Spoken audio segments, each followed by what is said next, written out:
গত ২৬শে ফেব্রুয়ারি থেকে ২৯শে ফেব্রুয়ারি পর্যন্ত আবুধাবিতে অনুষ্ঠিত হল ওয়ার্ল্ড ট্রেড অর্গানাইজেশন বা বিশ্ব বাণিজ্য সংস্থার 13th মিনিস্টেরিয়াল কনফারেন্স। এই কনফারেন্সে আলোচিত বিষয়বস্তুগুলির মধ্যে দুটি বিষয় ভারতের মাথা ব্যথার কারণ হয়ে দাঁড়িয়েছে। প্রথম কারণ, জলবায়ুর পরিবর্তনের দোহাই দিয়ে আন্তর্জাতিক বাণিজ্যে প্রতিবন্ধকতা সৃষ্টি করা, এবং দ্বিতীয়, কৃষিক্ষেত্রে ভর্তুকি। ভারত যে এমএসপি বা ন্যূনতম সহায়ক মূল্য কৃষকদের দেয়, সেখানে বিশ্ব বাণিজ্য সংস্থার আপত্তি। ইউরোপিয়ান দেশগুলিতে কার্বন ট্যাক্স নামের এক নতুন ধরনের ইম্পোর্ট ট্যাক্স 2026 সাল থেকে লাগু করতে চলেছে। এর মানে হলো ইউরোপিয়ান দেশগুলি কার্বন সমৃদ্ধ পণ্য যেমন স্টিল, সিমেন্ট, অ্যালুমিনিয়াম ইত্যাদি যদি আমদানি করে, তাহলে তার উপর এক্সট্রা কার্বন ট্যাক্স দিতে হবে। বলা হচ্ছে এই কার্বন ট্যাক্সের পরিমাণ 20 থেকে 35% পর্যন্তও হতে পারে। এর ফলে সমস্যায় পড়বে ভারত। তার কারণ, ভারত ইউরোপিয়ান দেশগুলিতে প্রচুর পরিমাণে স্টিল সহ অন্যান্য পণ্য রপ্তানি করে। ইউরোপের প্রয়োজনীয় স্টিলের প্রায় 26% সাপ্লাই করে ভারত। কার্বন ট্যাক্স লাগু হওয়ার ফলে ভারতের রপ্তানি করা স্টিল সহ অন্যান্য পণ্যের দাম অনেকটাই বেড়ে যাবে। এর ফলে ইউরোপিয়ান ইন্ডাস্ট্রিগুলি সস্তার ইউরোপিয়ান স্টিল ব্যবহার করবে। কার্বন ট্যাক্স লাগু করার কারণ হিসাবে ইউরোপিয়ান ইউনিয়নের বক্তব্য, তারা জলবায়ু রক্ষার তাগিদে কার্বনের ব্যবহার কমাতে চায়। জলবায়ুর দোহাই দিয়ে এইসব অযৌক্তিক কারণ দেখিয়ে ইউরোপিয়ান ইন্ডাস্ট্রিগুলিকে আনডিউ অ্যাডভান্টেজ পাইয়ে দেওয়া ছাড়া আর কিছুই নয়। ঠিক একই রকম পলিসি গ্রহণ করেছে আমেরিকাও। আমেরিকা ইলেকট্রিক ভেহিকেলের উপর $7,500 পর্যন্ত ট্যাক্স ছাড়ের ঘোষণা করেছে। $7,500, যা ভারতীয় মুদ্রায় প্রায় 6,20,000 টাকা। এই 6,20,000 টাকা ট্যাক্স ছাড়ের কিন্তু অবশ্যই একটা শর্ত আছে। তা হলো ইলেকট্রিক গাড়িটি অবশ্যই নর্থ আমেরিকায়, অর্থাৎ আমেরিকা বা কানাডায় তৈরি হতে হবে।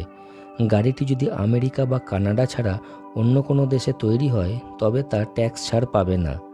এই সিদ্ধান্তের উদ্দেশ্য একটাই, মেড ইন ইউএসএ গাড়ির বিক্রি বাড়ানো। ভারত এই সিদ্ধান্তের তীব্র বিরোধিতা করে জানিয়েছে যে জলবায়ু এবং আন্তর্জাতিক বাণিজ্য দুটো বিষয়কে আলাদা রাখাই বাঞ্ছনীয়। ভারতের দ্বিতীয় আপত্তির বিষয় হলো খাদ্য সুরক্ষা। বিশ্ব বাণিজ্য সংস্থার সিদ্ধান্ত অনুযায়ী ভারতের মতো উন্নয়নশীল দেশগুলি তাদের সুবিধামতো কৃষিক্ষেত্রে ভর্তুকি দিতে পারবে না। এক্ষেত্রে বিশ্ব বাণিজ্য সংস্থা ভর্তুকির পরিমাণ নির্দিষ্ট করে দিয়েছে।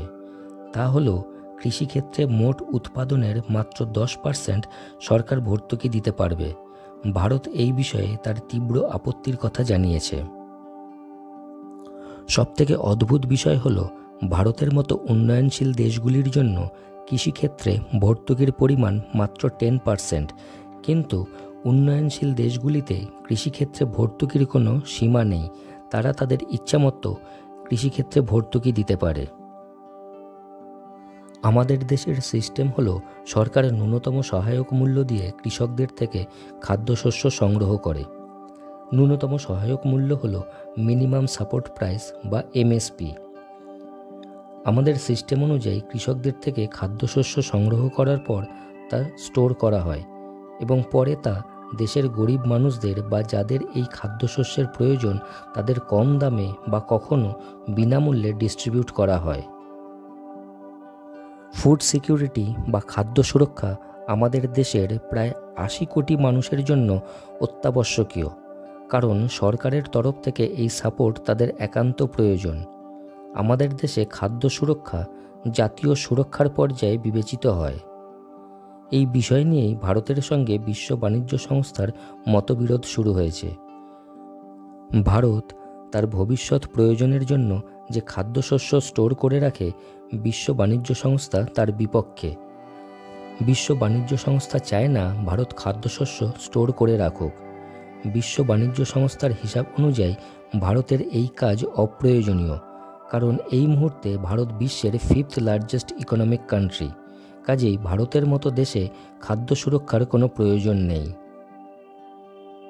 বিশ্ব বাণিজ্য সংস্থার বক্তব্য, ভারত খাদ্যশস্য স্টোর করে রাখার ফলে বিশ্ববাজারে খাদ্যশস্যের দাম বাড়তে পারে, কিন্তু বাস্তবে তা হওয়ার কোনো সম্ভাবনা নেই।